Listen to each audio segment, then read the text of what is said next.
नमस्कार दर्शकों, planet 9 astro के इस एपिसोड में आपका बहुत स्वागत है। मैं हूं मेघना शर्मा। मेरे साथ आज फिर उपस्थित हैं जाने माने ज्योतिषाचार्य श्री विद्यानंद वाचस्पति जी। नमस्कार पंडित जी। नमस्कार मेघना जी, बहुत कृपा हुई कि अपने स्टूडियो में आपने मुझे अवसर दिया। धन्यवाद। तो दर्शकों, इस श्रृंखला में हम आपको जानकारी देंगे कि मार्च के महीने में, मार्च 2026 कैसा रहेगा, अलग अलग राशियों के क्या लाभ है, क्या सावधानी है, वो सब हम आज हम पंडित जी से जानेंगे। अभी तक हम एक ही एपिसोड में 5-5, 6-6 राशियों का एक साथ बना रहे थे, पर दर्शकों की डिमांड आई है, उन्होंने लिख के भेजा है कि आप एक ही राशि का विस्तृत वीडियो बनाएं। तो इसलिए आज से हम ये नया श्रृंखला शुरू कर रहे हैं।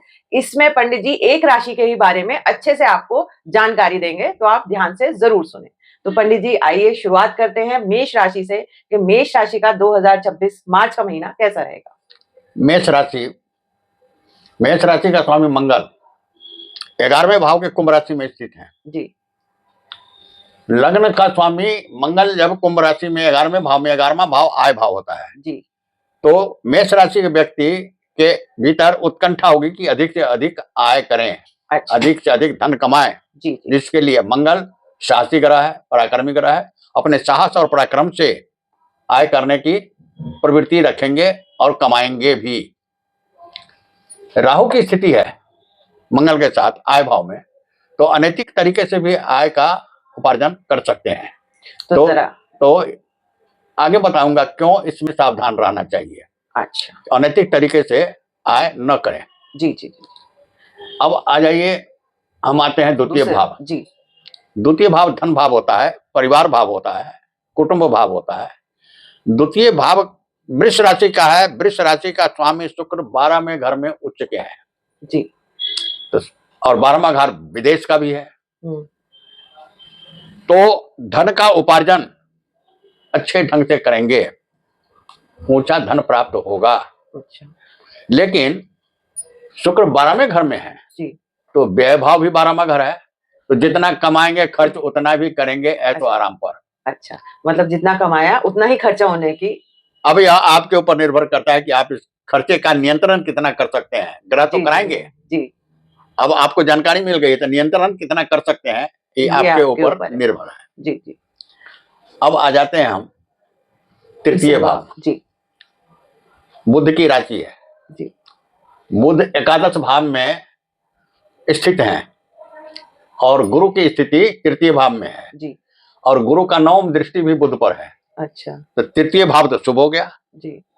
तृतीय भाव छोटा भाई बहन, छोटी छोटी यात्रा, पड़ोसी, इन सबों का होता है जी। तो पड़ोसियों के साथ संबंध आपके अच्छे होंगे।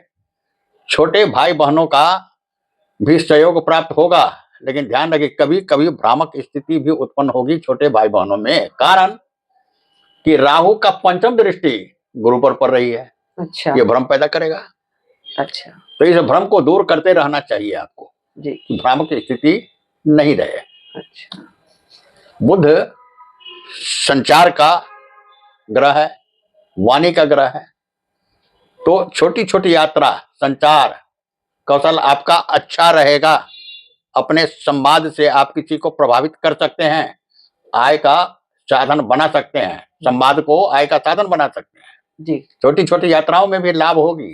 अच्छा। चतुर्थ भाव जी कर्क राशि का है जी। अब कर्क राशि का स्वामी चंद्रमा है जी। अब आपको हम यह बता दें कि आरंभ में 2 मार्च को ही चंद्र ग्रहण लग रहा है, चंद्रमा को ग्रहण लग रहा है। अब सुबह 9:39 से सूतक लग जाएगा और 6:46 पर सूतक समाप्त होगा। इसके बाद चंद्र ग्रहण दिखाई पड़ेगा जी। तो चंद्रमा मन का कारक ग्रह है जी। और सूर्य की राशि पर ग्रहण लग रहा है और सूर्य आत्मा का कारक ग्रह है। मन और आत्मा में बेचैनी होगी। अच्छा। इस बेचैनी के कारण स्वास्थ्य भी खराब हो सकता है, कार्यों में बाधा आएगी। जो पंडित जी ये जो ग्रहण लग रहा है उससे क्या सभी राशियों में, जैसे आप कह रहे हैं, मन में बेचैनी होगी या ये कुछ एक राशियों में होती है? अब इसका भी निराकरण आगे हम देंगे, पहले तो हम श्रृंखलाबद्ध तरीके से सब बतलाते हैं। जी जी। तो विशेषकर कर्क राशि वालों के लिए और सिंह राशि वालों के लिए ये हानिकारक है। अच्छा। अब ये ग्रहण लगने के कारण मन में बेचैनी रहेगी, कोई भी कार्य सही ढंग से कर नहीं सकेंगे। तो चौथा भाव घर का सुख, माता का सुख, वाहन का सुख, वाहन का भी प्रतिनिधि है चंद्रमा। तो दुर्घटना भी हो सकती है, माता से अनबन भी हो सकता है, क्योंकि मन बेचैन है तो कुछ से कुछ बोलेंगे, कुछ से कुछ करेंगे जी। और संपत्ति को भी संभाल के रखना होगा, इस पर भी आघात लग सकता है, घर का सुख खराब हो सकता है, तो थोड़ा सा ध्यान रखें, ध्यान रखना पड़ेगा। ठीक है। अब आ जाते हैं हम पंचम भाव पर। पंचम भाव संतान भाव है, निवेश का भाव है, प्रेम संबंध का भाव है। अब केतु की स्थिति है यहाँ जी। इस राशि पर ग्रहण भी लग रहा है, चंद्र ग्रहण जी। तो संतान के तरफ ओर से शुभ समाचार नहीं मिल सकता है, संतान के प्रति आपकी चिंता बढ़ेगी, प्रेम संबंध में उतार चढ़ाव होगा और इस स्थिति में निवेश तो भूल से भी न करें, हानि की पूर्ण संभावना है जी। अब आ जाते हैं हम छठे भाव पर। रोग ऋण शत्रु का भाव है और एकादश भाव में इसके स्वामी बुध एकादश भाव में स्थित है। तो एकादश भाव जो होता है तो महाकष्ट का घर कहा जाता है इसको, क्योंकि छठे से छठा, छठा कष्ट का घर है और छठे से छठा महाकष्ट का घर है, जैसे कि चौथे से सप्तम महासुख का घर है, तो महाकष्ट का घर है। तो यहाँ रोग भाव में है तो रोग भी हो सकता है, स्वास्थ्य के प्रति सजग रहें। अच्छा, मतलब अब बुध से कौन कौन से रोग उत्पन्न हो सकते हैं जी? चर्म रोग हो सकते हैं, आंतों की बीमारी हो सकती है, पेट की खराबी आ सकती है, रीढ़ की हड्डी की गड़बड़ी हो सकती है। तो अपने स्वास्थ्य के प्रति सजग रहें, स्वास्थ्य पर ध्यान दें। अब इतनी गड़बड़ी जो हो सकती है तो उसमें सुधार भी हो सकता है और जल्दी सुधार होगा, ध्यान रखेंगे तो वह भी नहीं होगा। कारण उसका क्या है कि बुध पर बुध की राशि से गुरु की नवम दृष्टि है। अच्छा, गुरु की दृष्टि होने से अगर ज्यादा खराब होना हो तो वो कम में ही निकल जाता है जी, बहुत ही उसे सामंजस्य करेंगे गुरु। अच्छा। गुरु की दृष्टि अमृत दृष्टि होती है जी जी, अगर कुछ रोग हो भी गया तो जल्दी ठीक भी हो जाएगा। अच्छा, अब आ जाते हैं हम सप्तम भाव पर। सप्तम भाव का स्वामी शुक्र 12वें घर में उच्च में है, उच्च का जी। तो यह तो बहुत अच्छी स्थिति है, जब सप्तम का स्वामी 12वें घर में हो तो अच्छी बात होती है, लेकिन उसमें जब पाप प्रभाव आ जाता है तो विपरीत परिणाम मिलने लगते हैं। अब शनि पाप ग्रह जी है तो वहां पर पाप ग्रह होने के कारण शुक्र को धूमिल करेंगे, जबकि शुक्र गुरु हैं शनि के, फिर भी अपनी आदत से तो लाचार होता है हर आदमी, धूमिल करेंगे। और 12 फरवरी के बाद सूर्य की भी स्थिति वहीं आ जाएगी, सूर्य भी वहीं रहेंगे और शुक्र के शत्रु हैं, तो वैवाहिक जीवन में अंतर आ सकता है। मतलब 12 फरवरी से पहले तो अच्छा रहेगा, पर उसके बाद थोड़ा उतना अच्छा नहीं रहेगा क्योंकि शनि पहले से है वहां। अच्छा, तो इसलिए वैवाहिक जीवन को संभाल कर रखें, थोड़ा सा मतभेद से बचें, मनभेद से बचें। अब आ जाते हैं हम अष्टम भाव पर। अष्टम भाव वृश्चिक राशि का है जी, स्वामी मंगल है जी। अष्टम भाव ससुराल का भी भाव है, बदलाव का भी भाव है, अचानक धन प्राप्ति का भी भाव है, विदेश यात्रा का भी भाव है। अब यहाँ पर मंगल की स्थिति एकादश भाव में है शत्रु राशि में, तो आपके मन में आएगी अचानक बदलाव की भावना। यदि आप व्यवसायी हैं तो व्यवसाय बदलने की भावना आएगी, नौकरी कर रहे हैं तो नौकरी बदलने की भावना आएगी। तो सावधान रहें, इस स्थिति में बदलाव न लाएं तो अच्छा है। अब आ जाते हैं हम नवम भाव पर।